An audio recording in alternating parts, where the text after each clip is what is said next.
Olá! Seja muito bem-vindo, bem-vinda. Eu resolvi subir aqui essa live para falar um pouco sobre o filme Divertidamente 2 que eu assisti essa semana.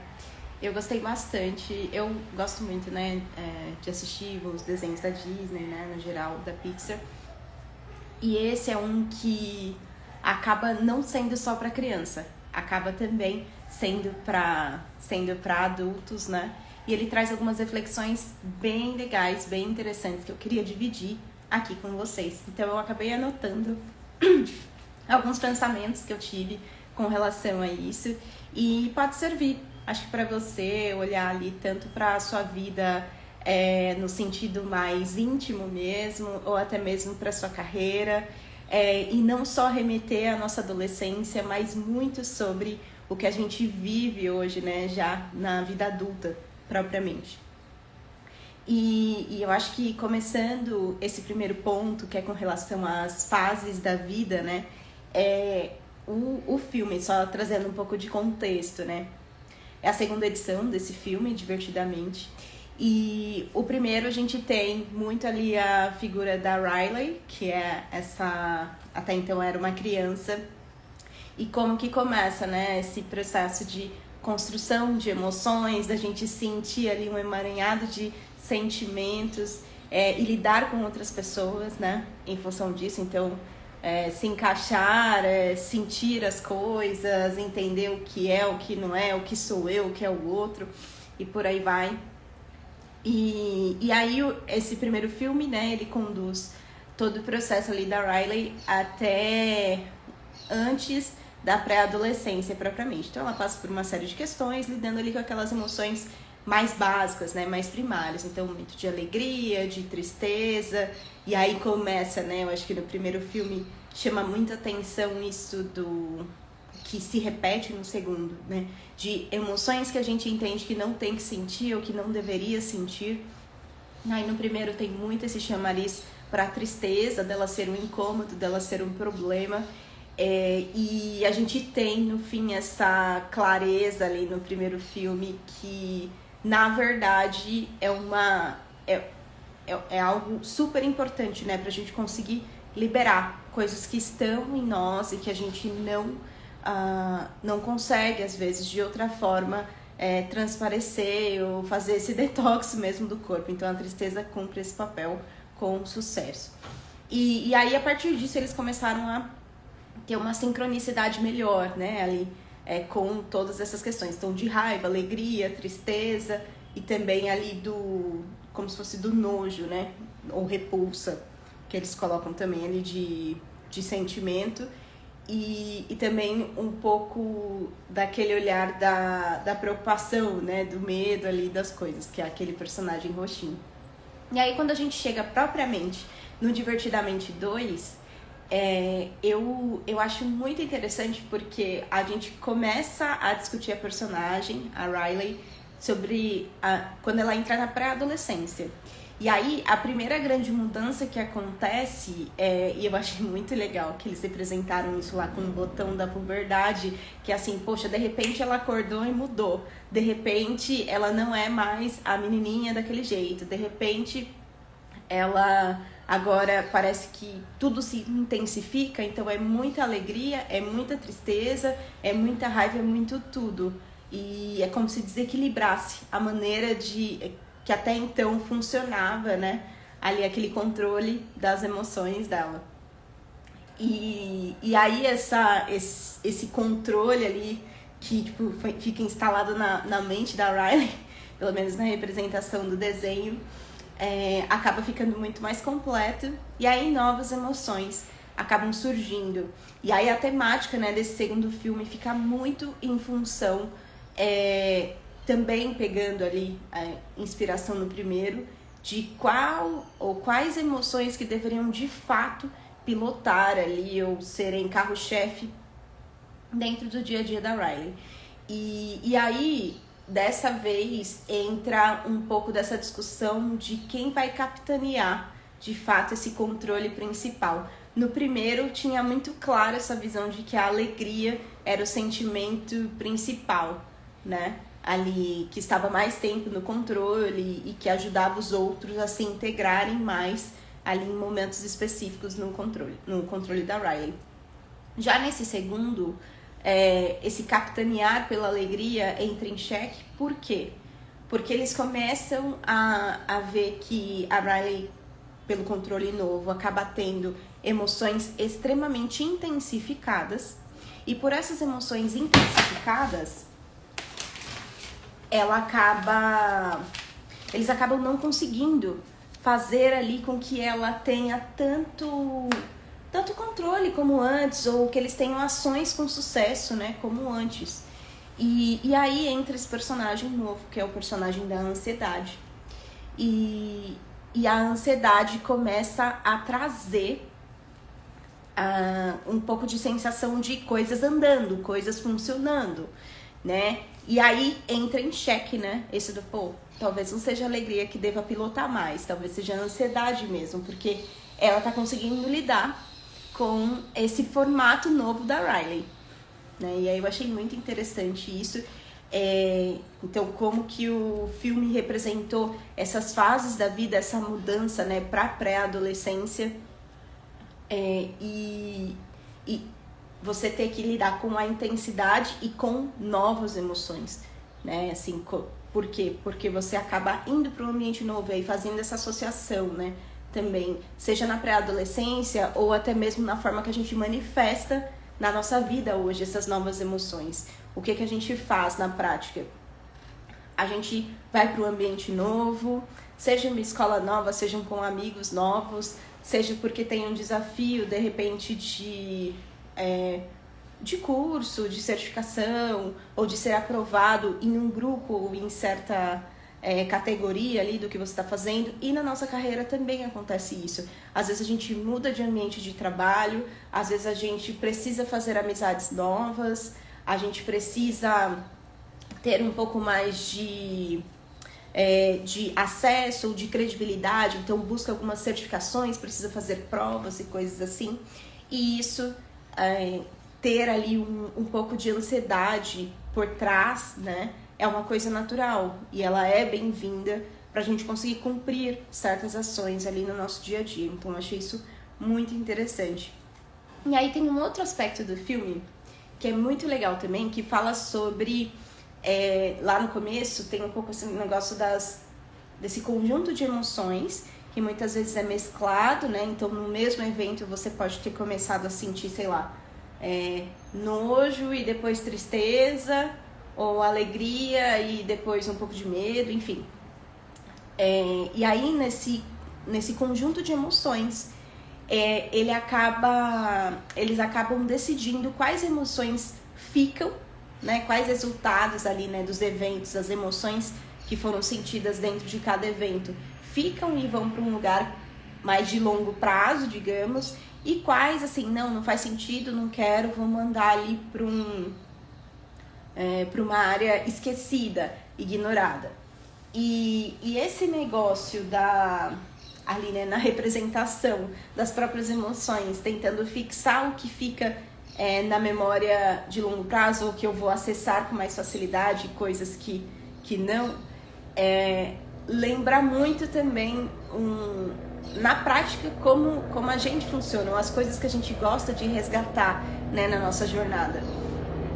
E se a gente fosse trazer aqui, acho que na vida a gente tenta fazer algo muito parecido com, eu quero lembrar ou trazer, né, externalizar muito das minhas conquistas, os momentos em que eu me senti bem, que eu me senti feliz, nada em que eu senti vergonha, humilhação, medo e por aí vai. Então isso a gente deixa sempre de canto, ou fica com muito mais timidez ou receio, né, de expor, com medo de ser humilhado, com medo de não ser aceito e por aí vai.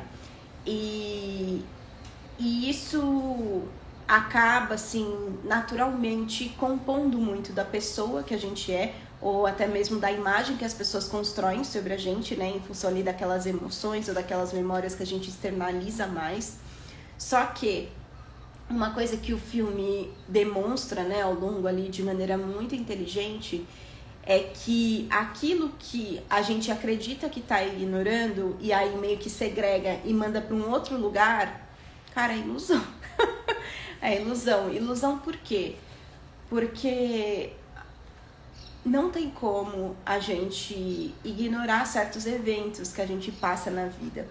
E muito ali daqueles sentimentos em que você teve talvez um fracasso, ou que você não foi feliz, ou é algum erro, alguma coisa que te martiriza de alguma forma, compõe essa sua bagagem que forma a sua essência, que forma muito de quem você é, que forma muito do que as pessoas de fato conseguem enxergar você como um ser integral, digamos assim. Então a gente acha que consegue ficar mandando, né? Muitas vezes, e aqui eu tô fazendo uma analogia não direta ali da explicação científica do filme, porque a explicação científica tem um porquê, mas muito dos mecanismos da gente mesmo ficar tentando segregar essas emoções.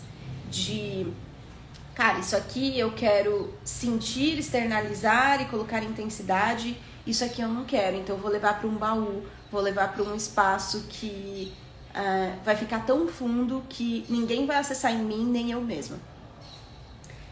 E aí, entrando mais no aspecto do filme mesmo, tem muito esse olhar de, cara, eu não quero resgatar coisas que alimentem crenças como se fossem negativas ou depreciativas, né, a meu respeito. Então eu só quero construir crenças. Então aquela árvore, né, que se forma muito ali no filme com as frases que a Riley acredita muito sobre si, serem sempre de ótica positiva e tudo mais, e aquilo que poderia trazer alguma margem de desencanto ou de não acreditar muito nela, ficaria nesse outro lugar. E aí eu acho que entrando num aspecto com uma licença poética técnica, né, porque eu não sou dessa área, mas que eu achei bem interessante, o que eles mandam muito para esse espaço ignorado. A gente poderia fazer essa tradução como aqueles traumas, aqueles bloqueios, aquelas informações que a nossa mente tenta proteger propriamente para nos preservar. Então acaba ficando inacessível, ou, cara, para você resgatar isso é porque você fez alguma prática muito específica para trazer à tona, né, terapia ou instrumentos desse tipo para trazer à tona coisas, bloqueios não revelados ou coisas assim. Então eu acho que entra muito mais nessa linha, mas fica também essa reflexão do quanto a gente tenta fazer esse trabalho da mente também, de ficar segregando a nossa emoção. E, cara, eu tenho tristeza, tenho vontade de chorar, mas eu não vou trazer isso à tona, eu jogo num baú. Eu venci, consegui isso, consegui aquilo, vou armazenar no longo prazo, ou vou levar também para o meu exterior. Né? Eu acho que esse ponto também é bem legal. E aí, vamos falar da grande nova emoção que norteia aqui a gente, que é a tal da ansiedade. Né? E a ansiedade, ela, assim, a temática desse segundo filme é em função da vinda de novas emoções, em especial a ansiedade, porque ela acaba disputando ali, né, muito espaço com quem estava capitaneando, que era a alegria até então. E nesse processo, eu achei muito interessante, porque, cara, ela assume muito o controle, né? Ela assume o controle e ela é resolutiva, é a pessoa que, é a figura, né, que constrói os cenários, fala assim, porque se acontecer tal coisa, pode ser que nessa hipótese aqui ela tenha sucesso, nessa não sei o que lá. Então, como que a gente prepara ela para levar mais para esse cenário positivo? Né? E isso tudo é construindo 1000 árvores de decisões na nossa mente. E quando a gente, ao longo do filme, né, a gente percebe o quanto a ansiedade ela é importante e ela é responsável muito ali, né, pelo nosso senso de urgência também, pela nossa disciplina, pelo nosso preparo com relação a uma série de emoções, de questões que a gente tem que sentir, mas que não necessariamente é algo que vai ditar ali 100% do nosso movimento, do nosso controle. Então, essa figura, esse papel da ansiedade propriamente no filme me fez refletir o quanto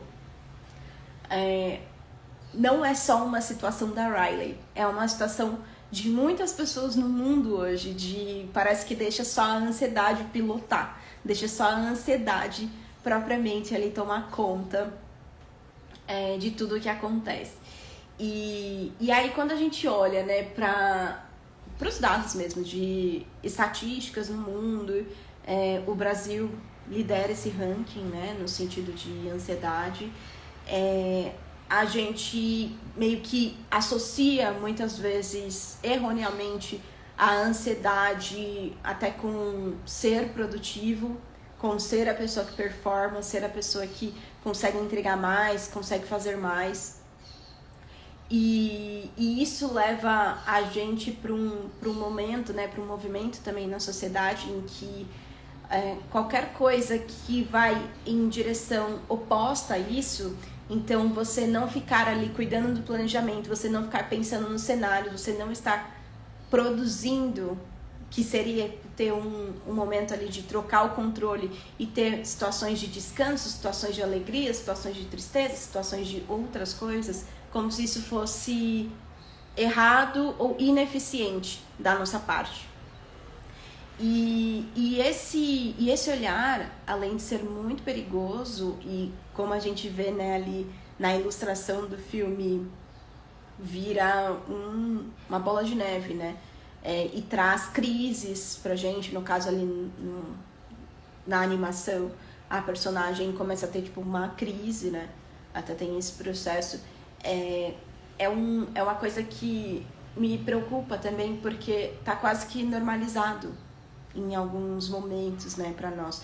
E quando a gente sai um pouco aqui desse aspecto da pré-adolescência e vai para esse olhar da vida adulta, em que a gente escolhe trabalhar ou exercitar ou deixar a ansiedade 90% do tempo no controle, às vezes 99% do tempo. E isso reflete muito no jeito que a gente prioriza a nossa agenda, que a gente prioriza fazer qualquer movimento ali, né, na nossa vida, quanto tempo eu vou levar para realizar tais tarefas, quanto tempo eu estou fazendo planejamento, estou fazendo execução das coisas, estou tentando ser a melhor, estou tentando ser a pessoa que performa, estou tentando ser a pessoa que se destaca, que consegue a promoção, que consegue se dar bem na reunião, que consegue a aprovação das pessoas ao meu redor, e isso tudo deixando a ansiedade pilotar, sempre. Esse mecanismo, a gente passou a usar de uma forma muito desmedida, né? E aí isso me traz sempre uma referência muito interessante, que eu já falei em algumas lives, que é o seguinte: quando a gente vai para uma época um pouco mais pré-histórica, onde a gente necessariamente estava ali trabalhando o instinto de sobrevivência, cara, essa questão de ansiedade, esses picos de estresse, eles eram muito importantes. Muito importantes. Só que, por quê? Porque era o que fazia ali você se movimentar, é o que fazia você eventualmente não morrer, não passar fome, e por aí vai. Então, é o que te leva para ação, o que te leva para algum movimento. Mas, como eu disse, né, e eu usei os verbos no passado, eram picos, né, de estresse, tipo desse estímulo ali, né, de estresse, de ansiedade. E hoje, eles não têm mais sido picos na nossa vida. O jeito que a gente está formatando essa relação com o estresse tem ido muito para algo mais flat. Então é como se a gente vivesse nesse estado ali de estresse, que nesse depara poderia ser similar a deixar a ansiedade no controle sempre e sempre e sempre. E isso faz com que, sim, talvez você entregue mais, tenha muito sucesso ali, às vezes até antecipado dentro de coisas que você se propõe, mas a reflexão fica a que preço? A que preço que você deixa uma série de emoções e necessidades de lado para ficar sempre sentindo aquela questão da produtividade, sempre aquele mecanismo de estou indo para ação, preciso de mais ação, preciso fazer mais, preciso de mais isso, mais aquilo, preciso estar em destaque, por aí vai. E começa a descalibrar tanto o seu corpo a ponto de você ter sintomas físicos. Pro seu corpo assim, cara, não dá mais. Não dá mais. Se você não mudar, se você não deixar as outras emoções assumirem o controle, você tá virando tipo um robô, né? Ficou ali num piloto automático, né? De certa forma. Eu vou desmoronar fisicamente, né? Enquanto corpo aqui. E você vai ruir, porque vai ter uma hora que essa maquininha vai parar. Porque não tem como só ter uma emoção no controle, né?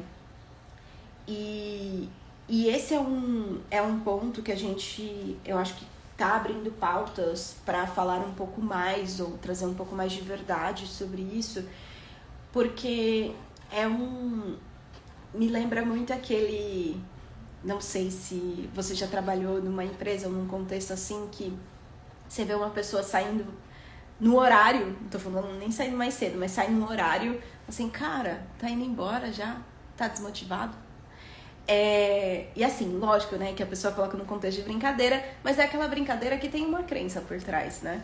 De, putz, tá saindo no horário, não tá mostrando mais, ou tá vestindo menos a camisa e por aí vai. E esse mecanismo, assim, né, esse conjunto de crenças, ele rodou por tanto tempo que fez com que, tá fazendo, né, com que muitas pessoas, principalmente depois desse advento, que foi 2020, na vida de todo o planeta, assim, cara, não vai dar.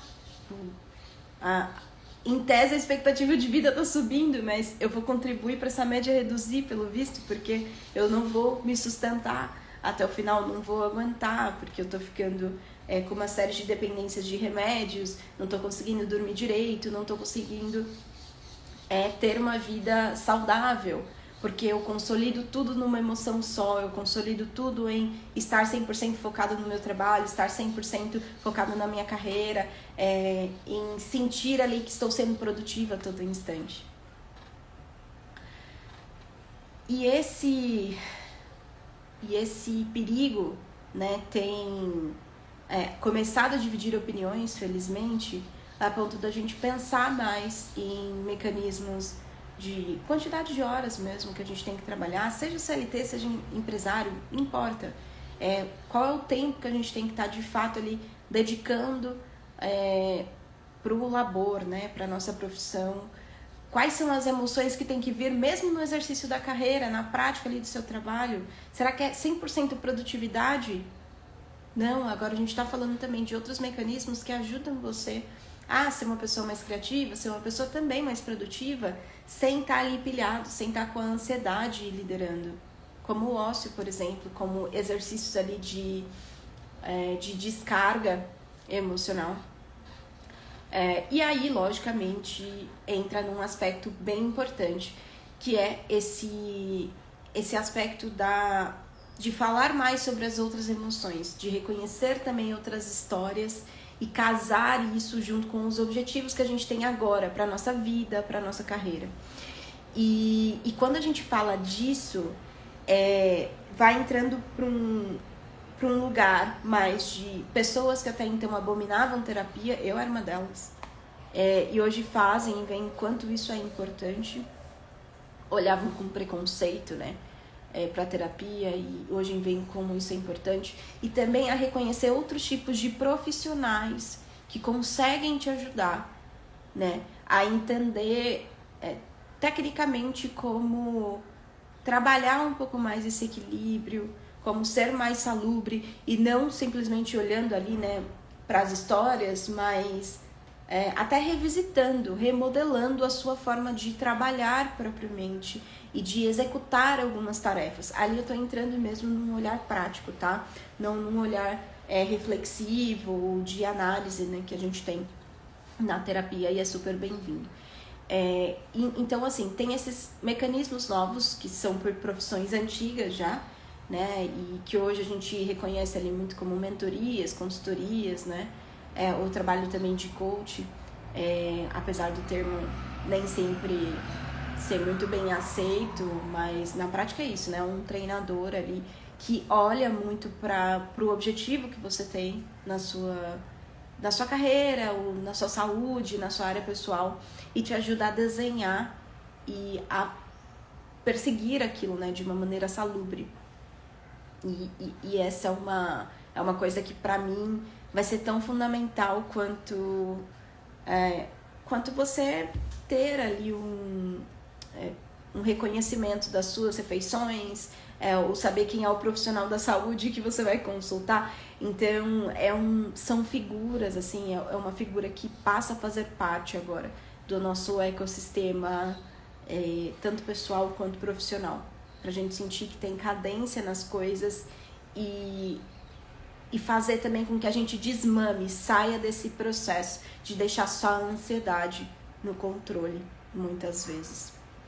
E eu falo isso também de um lugar de alguém que já, assim, tenho anos e anos trabalhando no corporativo e dentro disso eu vejo muitas pessoas que nessa escalada, né, profissional, você pensa assim, poxa, porque você está ganhando cargo, está ganhando salário, por aí vai, não tem como, assim, a vida fica mais fácil, você não precisa trabalhar tanto quanto antes, enfim, só que isso acaba sendo uma ilusão, né, porque uma pessoa que acabou construindo a carreira e teve uma carreira ali de forma até espetacular em termos de subida, ela já está num mecanismo há muito tempo de produtividade, às vezes extrema, de não ter muita salubridade ali e deixar a ansiedade muitas vezes no controle. O que eu conheço de executivo que não dorme, precisa tomar remédio para isso, cara, não é brincadeira. Isso que a gente está falando assim de posições de alta liderança, mas é uma coisa que está chegando já em cargos menores, né? Tá chegando ali no primeiro pilar de liderança, se a gente for pensar que é uma coordenação, já tem gente que tá com dificuldade de dormir ou que se sente estressado muito tempo, começa a fazer terapia, começa assim a buscar soluções porque fica insano, fica insustentável, né, lidar ali com o dia a dia e não sabe o que fazer. Só que também não sabe fazer outra coisa além de estar naquele estado ou de tentar demonstrar produtividade a todo tempo. E esse tipo de quebra de padrão, de expansão de mentalidade de outras formas de fazer, de outras formas de mostrar o seu valor, de continuar tendo uma ascensão profissional, mas também começar a ter uma ascensão pessoal, são coisas que esses profissionais estão começando a buscar. E assim, que bom, e que venham mais e mais, porque isso certamente é o que vai trazer um resgate, né, de quem nós somos, do que nós queremos e de que a vida não é só trabalho.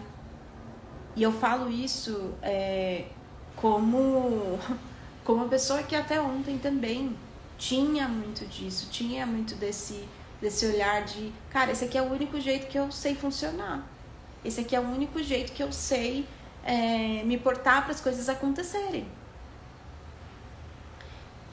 E não precisa ser assim, né? Definitivamente. Então, eu acho que fechando aqui um pouco dessas reflexões, ficam essas alternativas. Então, o que eu estou fazendo hoje para não deixar só a ansiedade no controle? Quais são os mecanismos para eu sentir as outras emoções? Quais são as emoções que estão lá no fundo do baú que seriam importantes eu trazer à tona porque elas fazem o meu ser integral, fazem eu ser mais autêntico, mais autêntica, fazem eu ser uma pessoa que me sinto mais completa, né, na hora de me manifestar. Esse tipo de reflexão eu espero que te leve para a busca, né, sejam de práticas pessoais que você pode adotar, mas também de ajudas profissionais, né, tanto no campo da saúde, de terapias, também, né, aí olhando para um lado mais técnico, para mentores ou consultores de carreira, né, por aí vai. Aí te convido, logicamente, a conhecer meus serviços também. E aí, se você, às vezes, tem também daquele time, né? Que gosta muito de entender o próprio funcionamento, o porquê que as coisas são assim, porquê que eu funciono assim e assado e por aí vai. Eu também consigo te ajudar com isso. Tem um tipo de testagem que a gente aplica justamente para falar mais sobre quais são os seus comportamentos que estão mais presentes e o que pode ser feito para que você dê espaço também para outras características que você possui, né? E que vão te fazer um profissional mais realizado, mais completo também, né? Em muitos aspectos. Então, acho que um pouco desse panorama. Quem não assistiu o filme ainda, eu recomendo que assista. Eu acabei de ver uma notícia aqui que no Brasil, nesse tempo de lançamento, ele foi lançado, acho que foi dia 20 por aí. E essa live aqui a gente tá no dia 29 de junho, né? Mas essa notícia eu vi que era de ontem, dia 28, já tinha batido 4 bilhões, né? Só de bilheterias no Brasil. Né? Fora do Brasil, eu acho que já tava... Nossa, nem lembro aqui, vou até pegar a informação. Fora do Brasil... Ah, não, mentira. Isso já é em todo o contexto. 4 bilhões já arrecadados só com o filme assertivamente, de acordo aqui com uma notícia que eu peguei na CNN. Então, tá sendo um recorde também. De bilheteria, tá falando aqui que já teve 4,5 milhões de pessoas que já foram assistir. Eu componho aí essa média, esse número. Então eu recomendo que você assista, porque traz insights muito legais, mesmo que você não esteja na pré-adolescência, mas insights sobre como que você tem deixado essas emoções pilotarem aí esse controle seu. E certamente pode te direcionar para outras soluções, além de estar fazendo o que você sempre faz, na expectativa de gerar um resultado diferente, tá bom? Então é isso, muito obrigada também por ter assistido. Traga aqui sua reflexão, seu comentário dentro dessa live, que eu vou ficar muito feliz em saber, assim que a gente cresce, trocando também informações com todo mundo, tá bom? Então um beijo, um ótimo dia e até a próxima.